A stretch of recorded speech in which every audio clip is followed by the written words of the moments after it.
My daughter-in-law and my grandson pranked me by abandoning me on a deserted road during a storm, 200 miles away. "Run, old lady. Learn to survive," he said. I never went back. 8 months later, they tracked me down. I'm glad to have you here.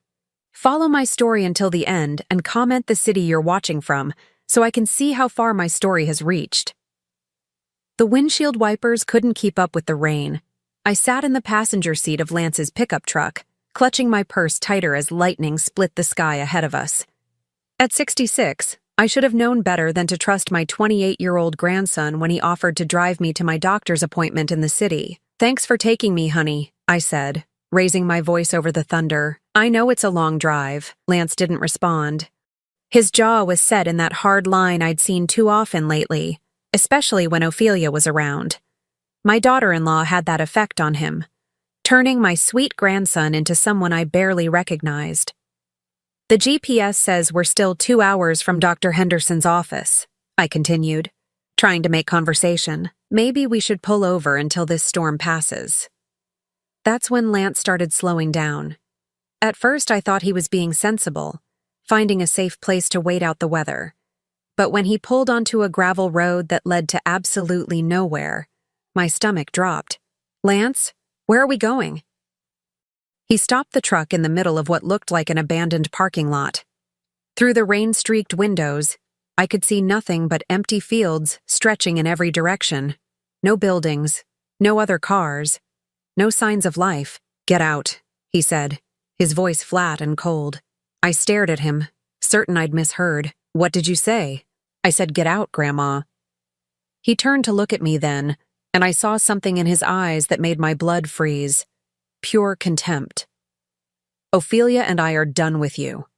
Done with your constant doctor visits, your pills, your complaints. You're a burden we can't carry anymore." The words hit me like physical blows. "Lance, I don't understand. What are you talking about? You really don't get it, do you?" He laughed, but there was no humor in it. "You've been sucking the life out of our family for years. Do you know how much money we've spent on your medical bills? How many weekends we've wasted driving you places because you're too scared to drive yourself?" I felt my hands start to shake. I never asked for anything I didn't need. The doctor said my heart condition requires regular monitoring. "Your heart condition," he repeated mockingly. "You mean the one where you pop pills every time you feel a little anxious? Face it, Grandma. You're not sick. You're just old and pathetic." The rain was coming down harder now, pounding on the roof of the truck like angry fists. I looked around desperately, trying to orient myself. "Lance, please, where are we? How am I supposed to get home? That's not my problem anymore." He reached across me and opened the passenger door. Cold, wet air rushed in, soaking my cardigan within seconds. "Run along, old woman.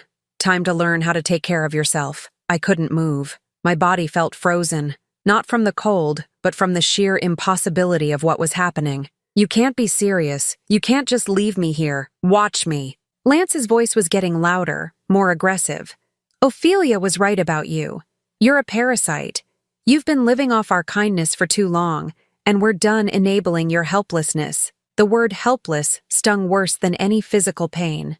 I thought about all the years I'd spent raising Lance after his parents died in that car accident. He was only 8 years old when he came to live with me, scared and broken. I'd worked double shifts at the diner to pay for his clothes, his school supplies, his baseball equipment. I'd sat through every parent-teacher conference, every Little League game, every school play. "I raised you," I whispered, my voice barely audible over the storm. "When you had nowhere else to go, I gave you everything. And now it's time for you to figure out your own life." Lance grabbed my arm, not gently, and started pulling me toward the open door. "Come on, I've got places to be." I stumbled out of the truck, my sneakers immediately sinking into the muddy gravel. The rain hit me like ice water, plastering my gray hair to my skull and soaking through my clothes. I turned back to the truck, hoping to see some trace of the boy I'd loved and protected for 20 years. Instead, Lance was already putting the truck in reverse. Through the windshield, I could see him on his phone, probably calling Ophelia to tell her the deed was done. He didn't even look at me as he backed away. "Lance, wait." I called out, running after the truck as it picked up speed. Please don't do this. But he was already turning onto the main road, his taillights disappearing into the storm.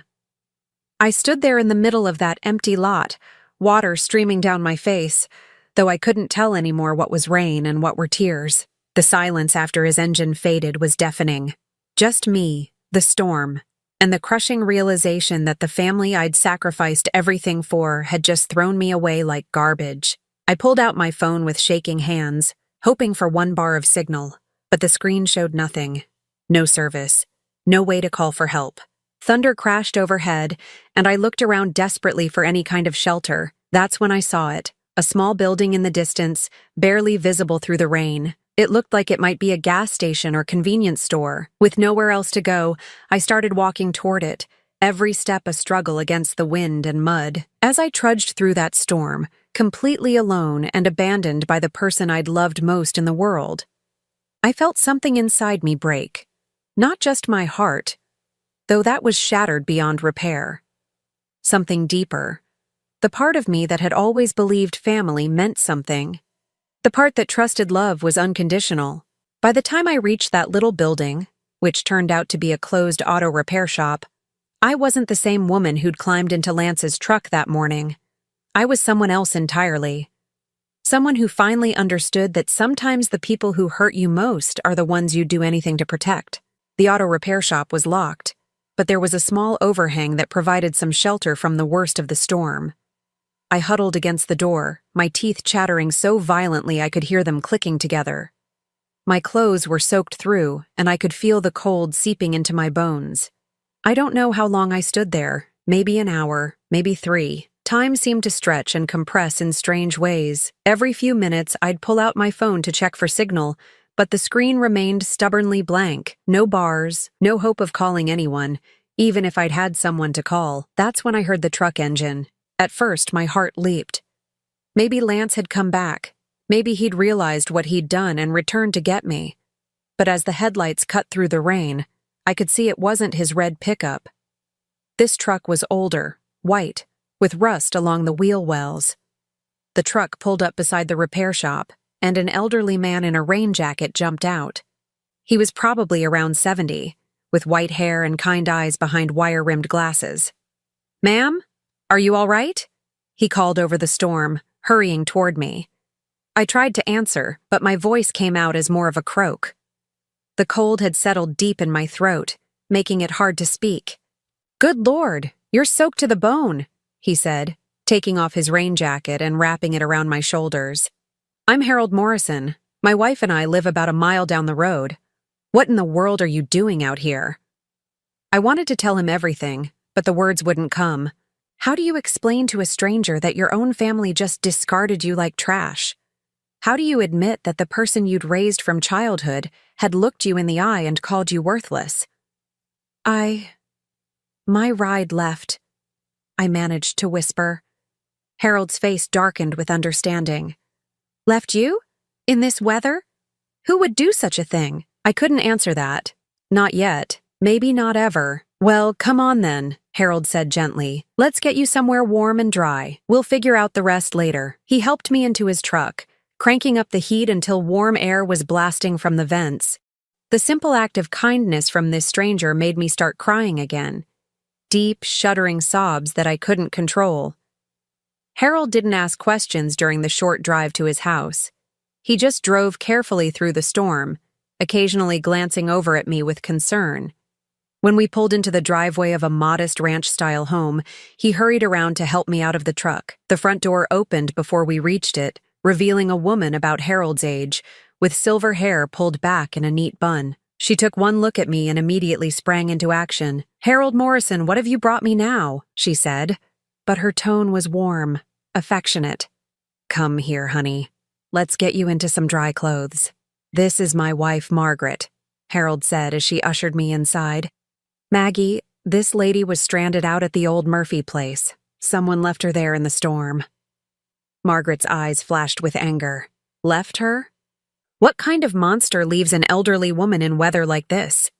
That word, elderly, hit me harder than I expected. I'd never thought of myself that way before.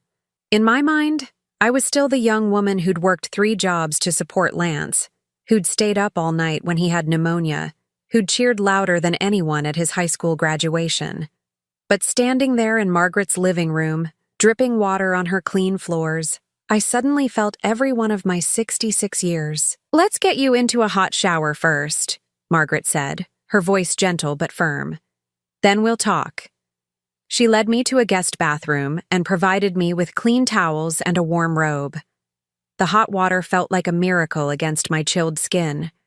As I stood under the spray, I let myself cry again, not the desperate sobs from earlier, but quieter tears of grief for the life I'd thought I had. When I emerged from the bathroom 20 minutes later, Margaret had prepared a mug of hot tea and a bowl of homemade soup. The kindness of these strangers was almost overwhelming. "Now then," Margaret said, settling into the chair across from me, "tell us what happened." So I did. I told them about Lance, about Ophelia, about the years I'd spent sacrificing for a family that saw me as nothing more than a burden. I told them about the medical bills Lance had complained about, bills I'd been trying to pay myself despite my limited Social Security income. I told them about the countless times I'd bitten my tongue when Ophelia made cutting remarks about my age, my appearance, my usefulness. Harold and Margaret listened without interruption, their faces growing more troubled with each detail. "That boy should be ashamed of himself," Harold said finally, his voice tight with anger. "After everything you did for him." "Where will you go?" Margaret asked gently. "Do you have other family?" I shook my head. Lance was all I had left. My husband died 15 years ago, and Lance's father was my only child. The reality of my isolation hit me fresh. "I suppose I'll have to figure out how to get home somehow." "Home to what?" Margaret's question was blunt but not unkind. "If they treated you this way once, what makes you think they won't do it again?" Her words settled over me like a cold blanket. She was right, of course. Even if I managed to get back to Lance's house, even if I crawled back and begged for forgiveness, nothing would really change. I'd still be the burden they resented. I'd still be walking on eggshells, trying not to be too much trouble, too expensive, too present in their lives. "You can stay here tonight," Harold said firmly. "Tomorrow, when the weather clears, we'll help you figure out your options." I wanted to protest, to insist I couldn't impose on their kindness, but the truth was I had nowhere else to go. No money for a hotel, no friends close enough to call, no family who wanted me. That night, lying in the Morrisons' guest bed under clean sheets that smelled like lavender, I stared at the ceiling and made a decision. I wasn't going back. I couldn't go back to being that woman who apologized for existing, who made herself smaller and smaller until she nearly disappeared. Lance had told me to learn how to take care of myself. Maybe it was time I did exactly that. The next morning, I woke to the smell of bacon and coffee. Margaret was already up, bustling around the kitchen with the easy efficiency of someone who'd been cooking for decades. "Sleep well?" she asked, pouring me a cup of coffee. "Better than I expected," I admitted. It was true. For the first time in months, I'd slept without worrying about being too much trouble, without wondering if someone was keeping track of every kindness they showed me. "Harold's gone into town to run some errands," Margaret said, setting a plate of eggs and bacon in front of me. "But before he left, he mentioned something interesting. The library in town is looking for a part-time volunteer, someone to help with their literacy program." I looked up from my breakfast. "A volunteer position? It wouldn't pay much," Margaret said quickly, "but it might be a start, a way to get your feet under you while you figure out what comes next." As I sat in that sunny kitchen, listening to Margaret hum while she washed dishes, I felt something I hadn't experienced in years. Hope. Maybe Lance had done me a favor after all. Maybe being abandoned in that storm was the push I'd needed to finally start living for myself. 3 weeks later, I was standing in front of the Millbrook Public Library, smoothing down my new skirt and checking my reflection in the glass doors. Margaret had taken me shopping at the local thrift store, helping me pick out clothes that fit properly, something I hadn't bothered with in years. When you're living as someone's burden, you don't invest much in your appearance. "You look wonderful, Vi," Margaret had said that morning, using the shortened version of my name that had somehow become natural between us. Not Viola, which always sounded so formal, and certainly not Grandma, which now left a bitter taste in my mouth. Just Vi. Simple, clean, like the new life I was trying to build. The library director, Susan Chen, was a woman in her 40s with kind eyes and an easy smile. She'd interviewed me the week before, and I'd been honest about my situation, up to a point. I told her I was recently widowed and looking to make a fresh start in a new town. I didn't mention Lance or Ophelia or the storm. Some truths were too complicated for job interviews.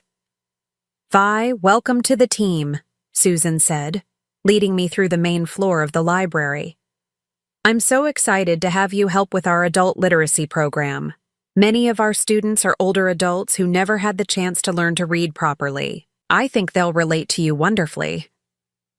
As she showed me around, I felt something I hadn't experienced in years. Purpose. Not the hollow sense of duty that had defined my life with Lance and Ophelia, but genuine excitement about contributing something meaningful to the world. My first student was a man named Frank, probably in his early 70s, who'd worked construction his whole life and had hidden his illiteracy through a combination of street smarts and loyal friends. He was gruff at first, embarrassed about needing help, but something about our shared understanding of starting over later in life created an instant bond. "Never thought I'd be sitting in a library at my age," Frank said during our second session, struggling through a simple paragraph about gardening. "Never thought I'd be teaching in one," I replied, and he looked up at me with surprise. "You seem like the type who's always been around books," he said. I smiled, thinking about the years I'd spent reading to Lance when he was little, making up voices for different characters, watching his eyes light up with wonder. I've always loved stories. I just never had the chance to share that love with anyone who really wanted to learn. Frank nodded, understanding without needing details. That was one of the gifts I was discovering about this new life. People didn't need to know everything about your past to accept you in the present. After my shift at the library, I walked to my new apartment. It was a small studio above Mrs. Patterson's flower shop. Nothing fancy but clean and bright with large windows that let in plenty of sunlight. The rent was modest enough for my Social Security income, especially with the small stipend I earned from the library work. Margaret had helped me furnish it with items from garage sales and donation centers, a small table and 2 chairs, a comfortable reading chair by the window, a narrow bed with a quilt Margaret had sewn herself. It wasn't much, but it was mine in a way nothing had been mine in years. I'd kept my bank account in my legal name, Viola Patterson. I'd gone back to my maiden name after my husband died, though Lance had never approved of that decision either. But here in Millbrook, I was Vi Morrison. Not legally, of course, but socially. Margaret had introduced me to her friends that way, and somehow it had stuck. Vi Morrison, the librarian's assistant who lived above the flower shop. Vi Morrison, who had moved to town to start fresh after her husband's death. The lie felt surprisingly natural, maybe because it was closer to the truth than the life I'd been living. The woman who'd raised Lance, who'd sacrificed everything for an ungrateful family, who'd allowed herself to be diminished and dismissed. She felt like a stranger now. Vi Morrison was someone new, someone who could make her own choices and live by her own rules. Evenings were my favorite time. I'd make myself a simple dinner and sit by my window, watching the activity on Main Street below. Mrs. Patterson would lock up the shop around 6, waving up at my window before heading home to her own family. The restaurant across the street would fill with couples and families, their warm laughter drifting up through my open windows on pleasant evenings. I'd started keeping a journal, something I'd never done before. Writing down my thoughts helped me process the enormous changes in my life. "Tonight," I wrote, "Frank read an entire page today without stumbling once. His face when he finished was like watching the sun come up. I think I'm beginning to understand what it means to feel useful, really useful, for the first time in years." I paused, pen hovering over the page, thinking about Lance and Ophelia. Did they wonder where I was? Did they feel any guilt about what they'd done? Or had they simply moved on, relieved to be free of their burden? Part of me wanted to believe they were worried, that Lance was lying awake at night regretting his cruel words, but a larger, wiser part of me was beginning to understand that their feelings weren't my responsibility anymore. I'd spent so many years making myself smaller to accommodate their comfort, apologizing for my very existence, trying to be less trouble, less expensive, less present. Here in Millbrook, I didn't have to apologize for anything. When Mrs. Patterson asked me to water her plants while she visited her daughter, it was a favor between friends, not an imposition. When Margaret invited me for Sunday dinner, it was because she enjoyed my company, not out of obligation. When Susan praised my work with the literacy students, it was because I was genuinely helping, not because she felt sorry for me. The difference was startling. I'd forgotten what it felt like to be wanted rather than merely tolerated. 2 months into my new life, I received my first real test. Margaret and I were having coffee at the local diner when a familiar name drifted over from the booth behind us. "The Morrison place?" someone was saying. "You know, Harold and Maggie Morrison. Sweet couple. Heard they've been helping some woman who got herself into trouble with her family." My blood ran cold. Margaret's eyes met mine across the table, and I could see her concern. "What kind of trouble?" the other voice asked. "Not sure exactly. Something about being abandoned somewhere. Maggie's been real cagey about the details, but you know how she is about taking in strays." Margaret's jaw tightened at the word strays, but she kept her voice level when she spoke. "Small towns," she said quietly to me. "People talk. It doesn't mean anything." But it did mean something.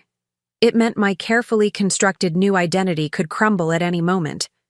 It meant that even here, 200 miles from my old life, I couldn't completely escape the possibility of being dragged back into that world of judgment and obligation. That night, alone in my apartment, I made another decision. If I was going to build a new life, I needed to do it properly. No more half measures, no more looking over my shoulder. I pulled out my phone and, for the first time since that terrible night, looked up Lance's number. Then I blocked it. Blocked Ophelia's too. Deleted their contact information entirely. If they wanted to find me, they'd have to work for it. And by then, I'd be ready for them. The phone call came on a Tuesday morning while I was organizing children's books in the library's reading corner. Susan answered, and I could hear her speaking in low, concerned tones from her office. When she emerged, her expression was troubled. "Vi, there's someone on the phone asking about you," she said carefully.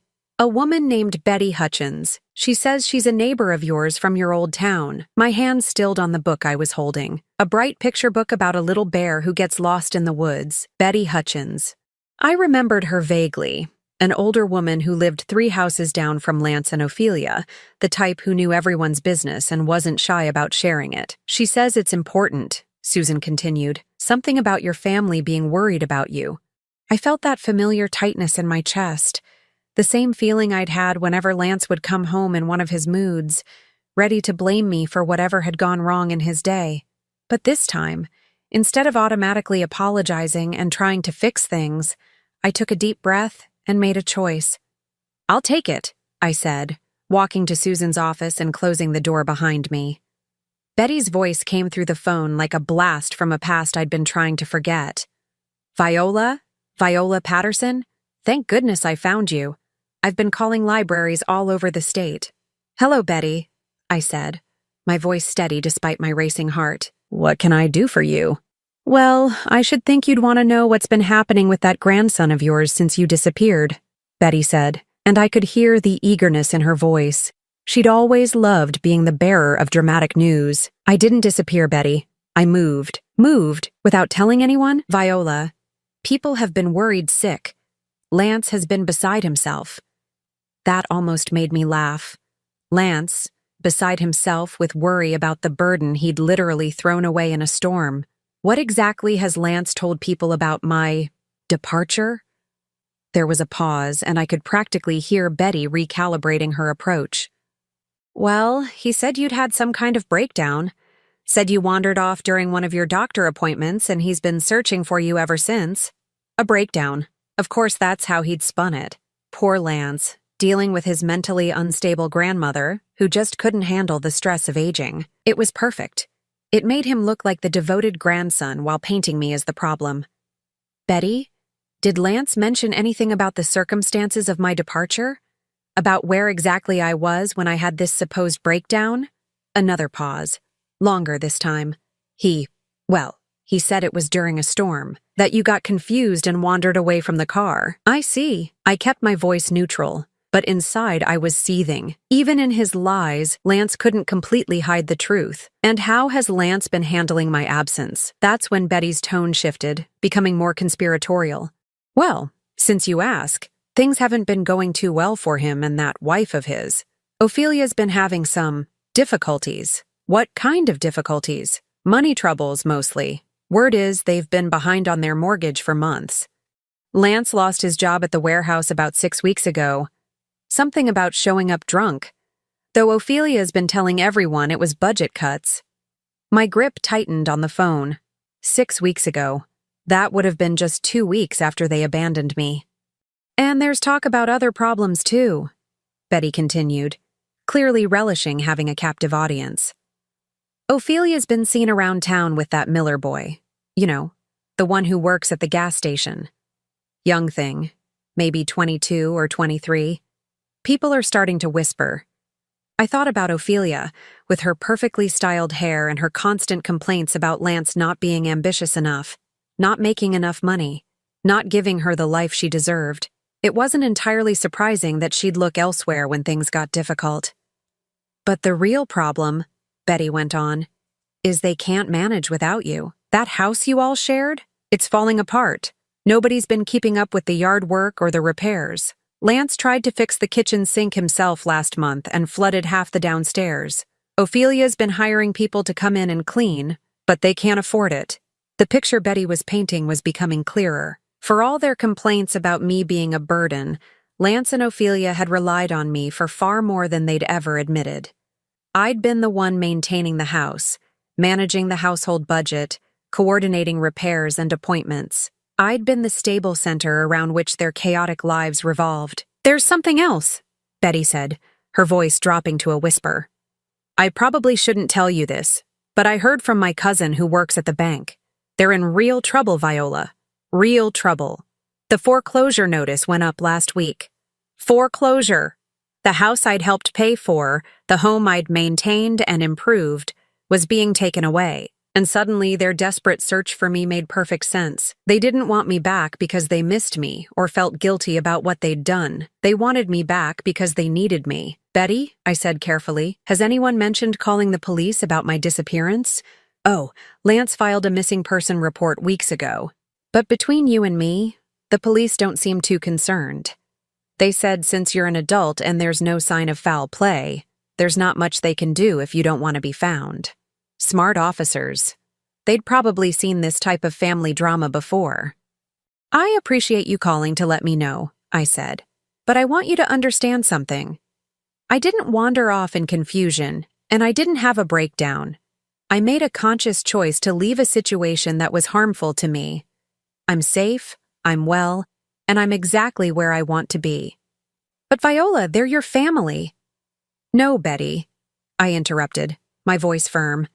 Family doesn't abandon each other in storms. Family doesn't call each other burdens.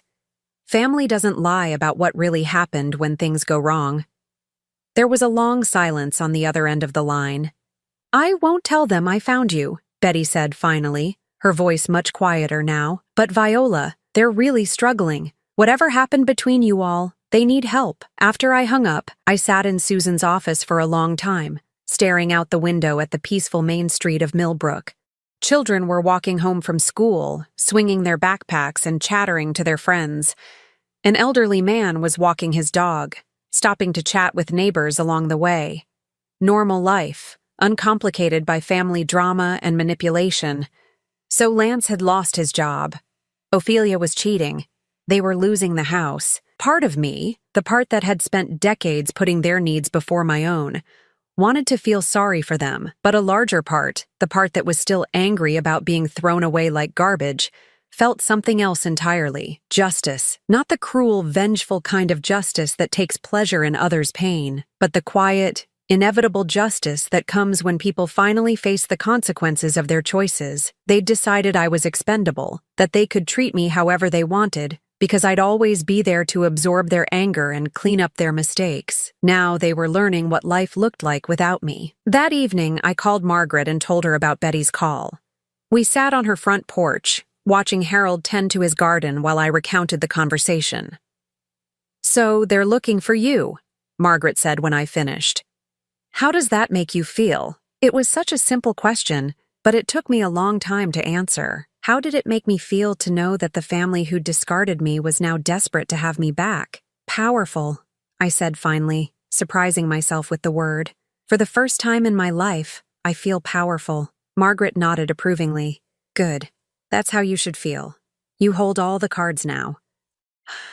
As I walked back to my apartment that night, I thought about Betty's words. They need help. Maybe they did.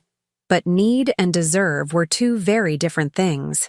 And after 6 months of learning to live without the constant weight of their expectations and criticisms, I was beginning to understand the difference. It started with a single phone call to the library on a Thursday afternoon.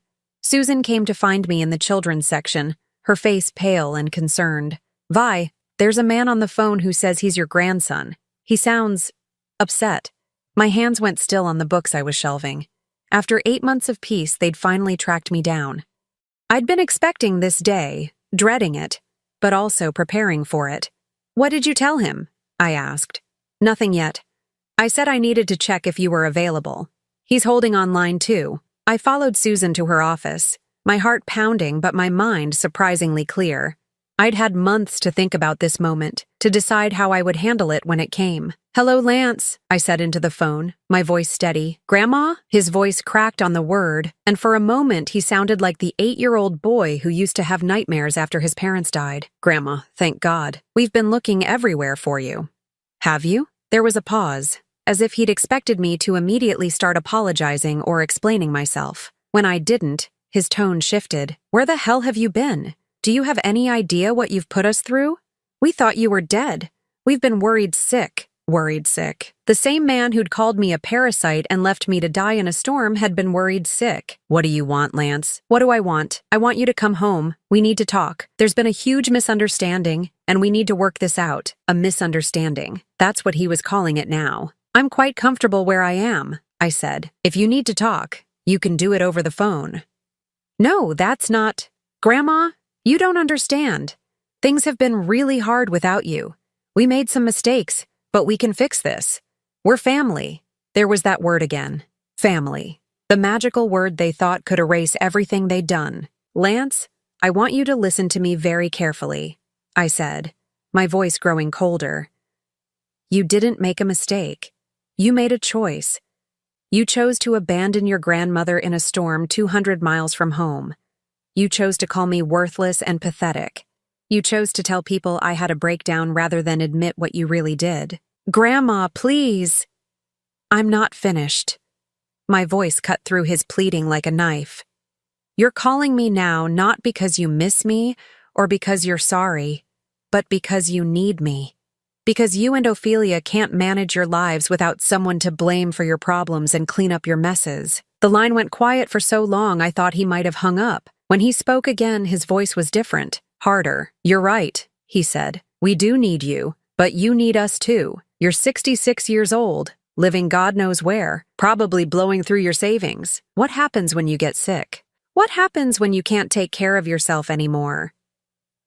It was a threat disguised as concern, and we both knew it. "I seem to be managing just fine," I replied. "For now. But we both know you can't keep this up forever. Come home, Grandma. We'll work things out. We'll be better." I closed my eyes, remembering all the times Lance had promised to be better. After he'd stolen money from my purse in high school. After he'd wrecked my car and lied about it. After he'd moved Ophelia into my house without asking, and then acted like I was the one inconveniencing them. "No," I said simply, and hung up.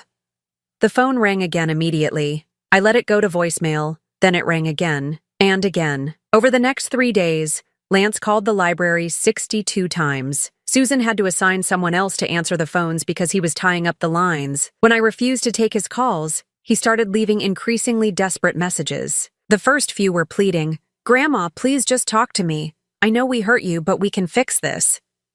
Then came anger. "This is ridiculous. You're acting like a child. We're trying to make things right and you won't even listen." Then desperation. The house is gone, Grandma. We lost the house. Ophelia left me. I have nowhere to go. Please. And finally, threats. I know where you are now. I'm coming to get you whether you like it or not. You can't just abandon your family. Susan was concerned enough to call the local police, but they said there wasn't much they could do unless Lance actually showed up and caused a disturbance. Until then, it was just harassment. And I could file a restraining order if I wanted. I didn't want to involve the law if I could help it. This was between Lance and me. On Saturday morning, I was watering the flowers outside Mrs. Patterson's shop when a familiar red pickup truck pulled up to the curb. My heart rate spiked, but I forced myself to keep watering, to appear calm even though my hands were shaking. Lance got out of the truck and I was shocked by how he looked. He'd lost weight and not in a healthy way. His clothes were wrinkled and hung loose on his frame. His hair was greasy and he had the hollow-eyed look of someone who hadn't been sleeping well. "Hello, Lance," I said, without looking at him. "Jesus, Grandma, you look." He trailed off, staring at me. I suppose I did look different. The months of peaceful living had been good to me. I'd put on some healthy weight. My skin had color from spending time outdoors, and my clothes fit properly.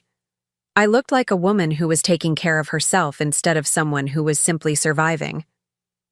"You look good," he finished lamely. "Thank you, you don't." He flinched at my bluntness. The old me would have immediately softened the blow, would have asked if he was eating enough, if he needed money, if there was anything I could do to help. The new me just kept watering the flowers. "Can we talk?" he asked. "We're talking now." I mean, really talk. Somewhere private. I looked at him then, this young man I'd raised, and felt a strange mixture of pity and disgust. He looked desperate, beaten down by life in a way that might have broken my heart 8 months ago. Now it just made me tired. "You can say whatever you need to say right here," I told him. Lance glanced around nervously. We were on Main Street, and although it was early, there were already people walking their dogs and getting coffee at the diner across the street. "I'm sorry," he said finally, "for what we did that night, for leaving you. It was wrong." I waited for more, but apparently that was the extent of his apology. "And?" I prompted. And I want you to come home. I know things got out of hand, but we can start over. I've learned my lesson." "What lesson is that, Lance?" He looked confused by the question. That family is important? Try again." His face flushed red. "I don't know what you want me to say. I want you to say what you learned. I want you to understand what you did wrong so I know you won't do it again." Lance was getting agitated now, his voice rising. "I said I was sorry. What more do you want? You're my grandmother. You're supposed to forgive me."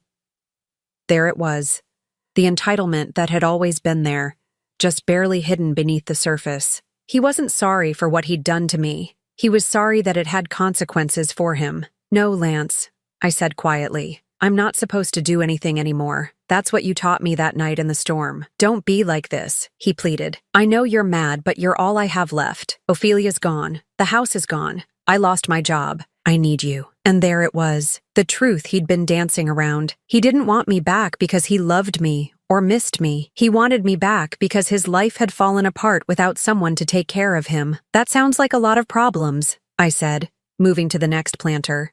"I'm sure you'll figure something out. Grandma, please." His voice broke, and for a moment he sounded like that scared little boy again.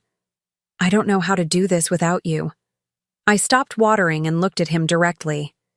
"You should have thought of that before you threw me away." Lance's face went through several emotions: hurt, anger, desperation. Finally, his expression hardened into something ugly and familiar. "You know what? Fine. Be stubborn. But don't come crawling back to me when this little fantasy life of yours falls apart. You're not as young as you think you are, and someday you're going to need help. Don't expect it from me." With that, he got back in his truck and drove away, tires squealing against the asphalt. I finished watering the flowers, my hands steady now that the confrontation was over. Mrs. Patterson appeared in the doorway of her shop, having obviously witnessed the entire exchange. "You okay, hun?" she asked gently. I looked down the street where Lance's truck had disappeared, then back at the peaceful morning scene around me. People going about their lives, children playing in the park across the street, the smell of fresh bread wafting from the bakery. Yes, I said, and meant it. I'm exactly where I need to be. 2 years passed like pages turning in a good book, peacefully, with purpose, each day better than the last. I'd been promoted to head of the adult literacy program at the library, earning enough combined with my social security to live comfortably. Frank had learned to read well enough to help his own grandson with homework, and we'd started a small reading group for other late-in-life learners. I'd also started volunteering at the local senior center, teaching basic computer skills to people my age who wanted to stay connected with distant family. The irony wasn't lost on me, helping others maintain family relationships while having completely severed my own. But it felt right. These were people who were valued by their families, who had grandchildren who called just to chat rather than to demand. Margaret had become the sister I'd never had, and Harold the protective older brother I'd always wanted. They'd officially adopted me into their family, including me in holiday celebrations and treating me like I'd always belonged. It was the first time in my life I'd experienced unconditional love from people who weren't obligated to care about me. On a crisp October morning, I was arranging books in the library's front window display when I saw a familiar figure walking slowly down Main Street. Even from a distance, I recognized the posture, the way she carried herself like she was performing for an invisible audience. Ophelia. She looked older than her years, her once perfect blonde hair now showing dark roots and split ends. Her clothes were still stylish but worn, like someone trying to maintain appearances on a shrinking budget. She was walking hesitantly, checking building numbers, clearly looking for something, or someone. I watched her pause in front of Mrs. Patterson's flower shop, looking up at my apartment windows above. Then she crossed the street and headed directly for the library. I had perhaps 30 seconds to decide how to handle this. I could slip into the back office and have Susan tell her I wasn't available. I could go out the rear exit and avoid the confrontation altogether. But something in me had changed over these 2 peaceful years. I was no longer the woman who hid from difficult conversations or apologized for existing. When Ophelia walked through the library doors, I was standing at the circulation desk, calm and ready. She stopped short when she saw me, her carefully applied makeup doing little to hide the shock on her face. I suppose I looked different again, confident, well-dressed, completely at ease in my environment. Not at all like the broken woman they'd abandoned in that storm. "Viola," she said, her voice uncertain. "Ophelia." I kept my tone neutral, professional. "What brings you to Millbrook?" She glanced around the library, taking in the displays I'd created, the reading corner where my literacy students gathered, the bulletin board full of community announcements and success stories. This was clearly not what she'd expected to find. "We need to talk," she said finally. "About what?" Ophelia's composure slipped for a moment, revealing something I'd never seen in her before: vulnerability. About Lance, about everything that's happened. I gestured to a quiet seating area near the windows. "We can talk here." She followed me, her high heels clicking against the polished floor. Even in her reduced circumstances, she was still trying to project an image of sophistication. "You look well," she said as we sat down. "I am well. Very well." That's good." She fidgeted with her purse strap, clearly struggling with what to say next. "Viola, I know we didn't part on good terms. That's one way to put it. I want you to know that I regret how things ended. We both said things we didn't mean." I studied her face, looking for signs of genuine remorse. What I saw instead was calculation, the same expression she'd worn whenever she was trying to manipulate Lance into buying her something expensive. "What did you say that you didn't mean?" I asked. The question seemed to catch her off guard. I said a lot of harsh things over the years. About your age, your health issues, your financial situation. Those weren't things you said that night in the storm, Ophelia. Those were things you said constantly for years, because that's what you actually thought of me. Her mask slipped further. "You have to understand. We were under a lot of stress. The mortgage, Lance's drinking, my job situation. We weren't thinking clearly. Lance's drinking. That was new information. though it explained some things about how they'd fallen apart so quickly after I left. "Where is Lance now?" I asked. Ophelia's face crumpled slightly. He's not doing well, Viola. After I left him, he really went downhill. He's been living in a trailer park outside the city, working part-time at a gas station when he can keep a job. He's drinking more, and he's angry all the time." She paused, wiping at her eyes with a tissue. "He talks about you constantly, about how you abandoned him, how you're selfish for not helping when he needs you most." The manipulation was so transparent it was almost insulting. Paint Lance as the victim, make me feel guilty for his poor choices, then swoop in with whatever she really wanted. "And what about you?" I asked. "How are you doing?" "I'm managing," she said quickly, then seemed to realize that wasn't the right approach. "Actually, no. I'm not managing well at all. I'm working 2 part-time jobs, living in a studio apartment. I had to sell my car and take the bus here." She leaned forward, her voice becoming more urgent. "Viola, I know we treated you badly. I know we took you for granted, but we're family, and families forgive each other. They help each other when times are hard." There it was, the ask. I waited for her to continue. "I'm not asking for much," she said. "Just enough to get back on my feet. Maybe help Lance get into a treatment program. We could all start over. Be the family we should have been." I sat back in my chair, looking at this woman who had spent years making my life miserable, who had encouraged Lance to see me as a burden, who had probably been the one to suggest abandoning me that night. "Ophelia," I said quietly, "do you remember what Lance said to me that night in the storm?" She shifted uncomfortably. "He was upset. We both were.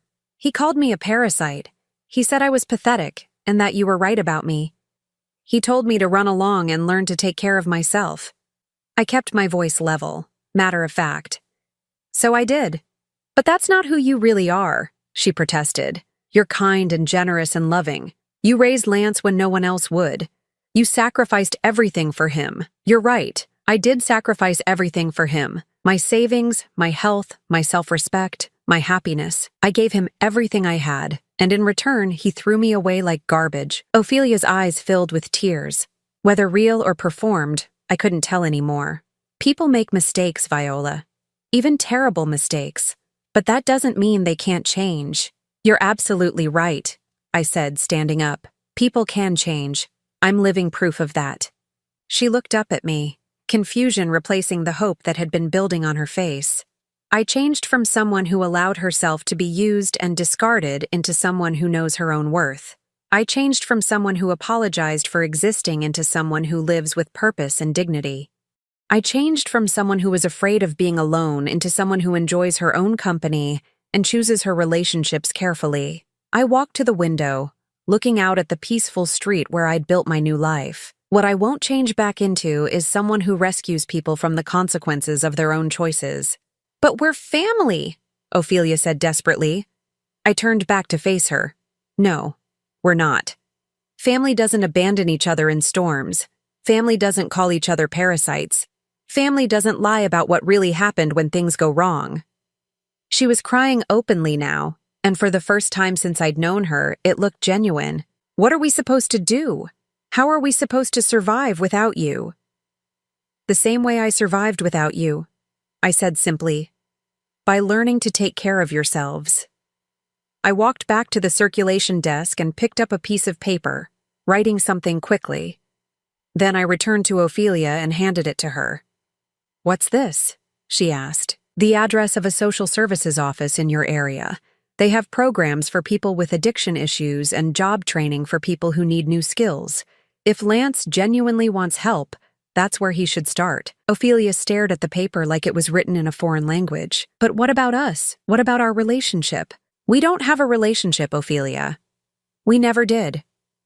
You tolerated me because I was useful, and I tolerated you because I thought that's what family meant." I sat down across from her one final time.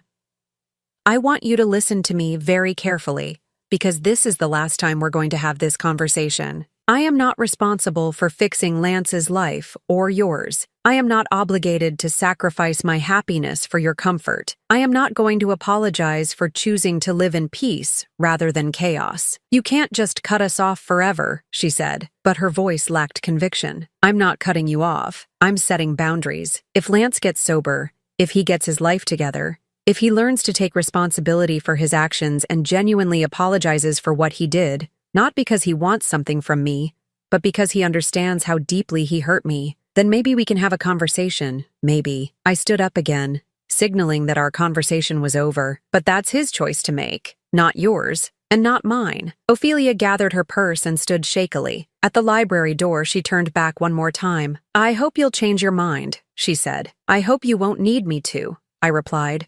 After she left, I sat in my chair by the window for a long time, watching the familiar rhythms of my adopted town. Mrs. Patterson was arranging autumn flowers in her shop window. Harold was walking his dog, stopping to chat with neighbors. Children were walking home from school, their laughter carrying on the crisp air. This was my life now. These were my people. This was my peace. Frank arrived for his reading session, bringing a new student, his neighbor, who'd finally worked up the courage to admit he needed help with literacy. Vi, Frank said with a grin. Meet Joe. He's ready to start his own reading adventure. I smiled, pushing thoughts of Lance and Ophelia firmly into the past where they belonged. Welcome, Joe. Let's begin with something simple. How about a story about new beginnings? As I opened the book and began to read, I felt that familiar sense of purpose wash over me. This was who I was now, Vi Morrison, librarian, teacher, friend.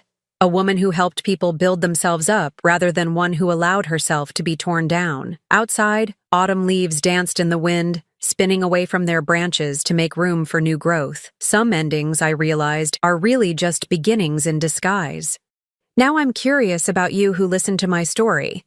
What would you do if you were in my place? Have you ever been through something similar? Comment below. And meanwhile, I'm leaving on the final screen 2 other stories that are channel favorites, and they will definitely surprise you. Thank you for watching until here.